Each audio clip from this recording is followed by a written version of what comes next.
tayo ha. So, ang gagamitin natin is yung air receiver number 1. So, I have to make sure na yung meron tayong supply for control air and then emergency stop. Dito sa right side, makikita nyo control air delivery valve. Open. Emergency stop. Delivery valve. Open din.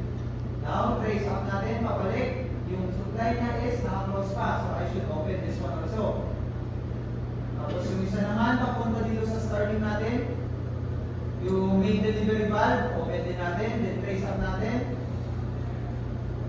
Open natin itong main starting valve. Dapat ito ay naka-service position.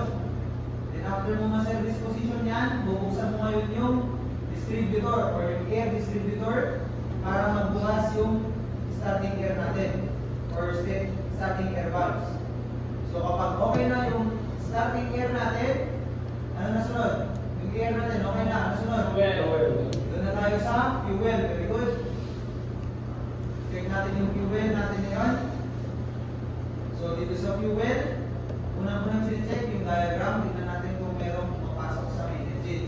Check natin sa fuel supply diagram. May pumapasok ba? Wala, it's still 0.0 bar. So kailangan natin meron at least 7 bars or 8 bars. So check natin sa diagram kung bakit wala pumapasok. Yung circulating pump is still off. Naka-off pa siya.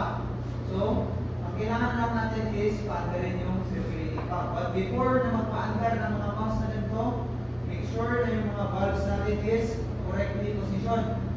For this case, ang suction niya is nasa HMO service tank.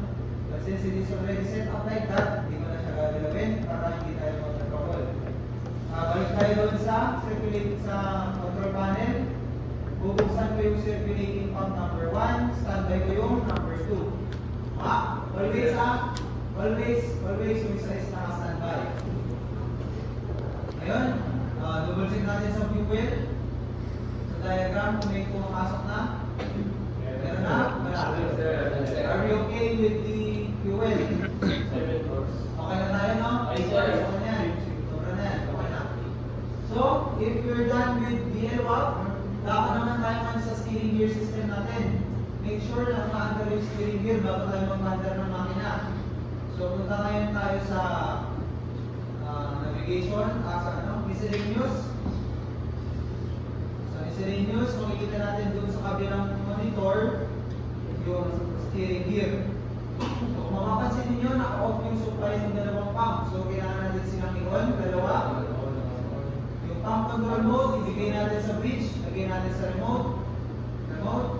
Then dito sa bridge control, sa right side, merong drive unit number 1 and 2, i-on natin parehas. Since steaming tayo, on na dapat yung dalawa. Pag naka-on na yung dalawa, pwede na tayo mag-prepare sa main engine natin. Since ako na natin yung i-off natin. Okay? So, una tayo dito sa main engine.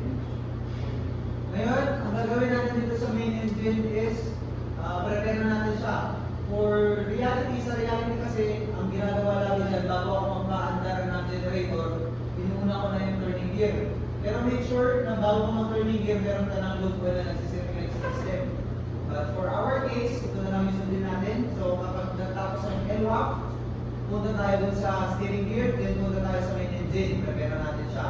Dun sa kabilang monitor, makikita natin yung main engine, naka-engage pa yan. So since naka-engage siya, i-turning gear natin siya for naka-engage lang muna. Naka-engage. Naka-engage din, turning gear natin siya. Sa barko, ginagawa namin yan is 30 minutes.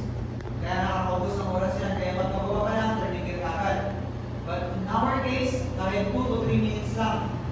After 2 to 3 minutes na naka-engage siya, mamapansin mo yung RPM niya is nasa 7 RPM lang, umiikot yan. So after 2 to 3 minutes, let's say tapos na yung 2 to 3 minutes, i-off ko na yung turning gear. Then, huwag kalimutan, disengage. After natin pa-disengage, nakita nyo, descend. Sabi niya, disengage. Nakatanggal na siya doon sa turning gear. So after natin ma-disengage, punta na tayo doon sa control panel natin. Ilipat natin yung control mode to control room. shortcut ng control room, ipindutin natin itong main engine reset para matanggal yung MP3. Ito, ME reset. Sa baba ng arcade chip limit, sabi niya. Ito, pindutin ko. Yan, para mawala yung MP3, mawala yung alarma. So, sunod natin dyan is, lagay natin yung engine natin to standby mode. Sa pinaka-left side, may telegraph standby switch position. Yan, ang pinindot natin yan, babalikin na yung makina. Kailangan din sumunod yung sa bridge. So, iba tayo sa kapila. Susunod yan ng bridge, standby din. Kung naka-standby na yan, balik tayo doon sa first. Punta tayo sa main electronic control. Lagay natin sa auxiliaries. Dito sa hidden, right side. Kita nyo. Auxiliaries. Scavenge share. Lower mode. Lagay natin siya sa automatic. Pag naka-automatic na siya, pindutin natin yung prepare start. Good. So pag napindot ng prepare start, double check lang natin yung compressed air natin kung nakabukas na ba yung static air valve. Maka-service na siya, so it's okay. Balik tayo doon sa main engine.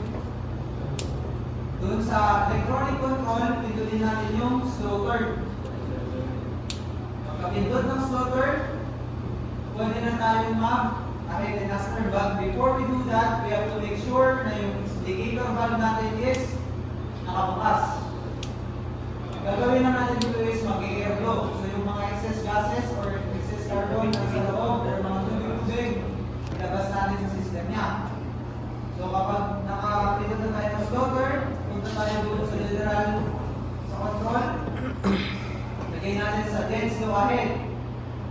Pagka dead slow ahead, babatikin na naman yan, sasama yan, mag-aarama din dito sa bridge. Dapat mag-dead slow din siya. Then after 2 seconds or 3 seconds, i-stop natin. Balik tayo doon sa engine room control, stop din natin. Okay? Pagka-stop, makikita nyo, bababa na yung RPM hanggang sa 0. And after 0, gagawin natin, ito-close na natin yung mga indicator box. Hawa? Close yung indicator box. Close isa-isa, lahat yan. Yan, yung 7 cylinders, dapat naka-close yung indicator box. After ma-close yung indicator box, balik tayo doon sa electronic control. Pindutin natin yung auto sa baba. Hawa? Pagkapindot ng auto, balik tayo sa FP control panel. Pwede natin testingin yung main engine natin. Test ahead and astern. So una, ahead tayo for 5 seconds. Pindutin natin yung dead slow ahead.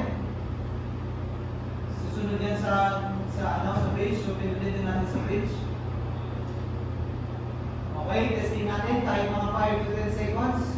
After, okay, mahaba na yun eh. Tayo 5 seconds lang. Pagka-kick, pwede na siyang i-stop. Stop mo sa bridge control. Stop mo din dito sa engine room control. Usually, dapat ako muna sa engine. Pagka-stop, hintayin natin yung RPM is mag-0.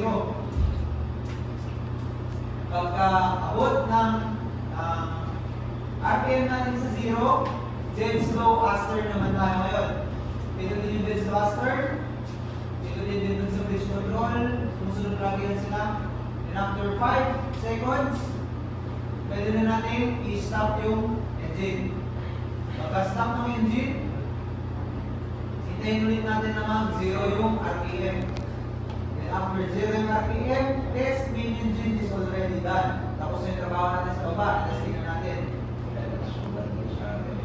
Meron tayong telegraph, meron tayong game-book. Doon natin sinusulat. Sulat natin SME at this hour. Then, training tayo ng kilometers. But at our case, this is the only thing we do. After that, yung control natin, pwede na natin ibigay sa bridge para sila na yung control. Dito sa may control mode, ibalik natin ngayon sa bridge control. So pag naka-bridge control na, punta tayo doon sa bridge control. I-run natin yung main engine natin to dead slow ahead. So dead slow ahead, pag naka-dead slow ahead na, wait natin na mag-RPM ng 35.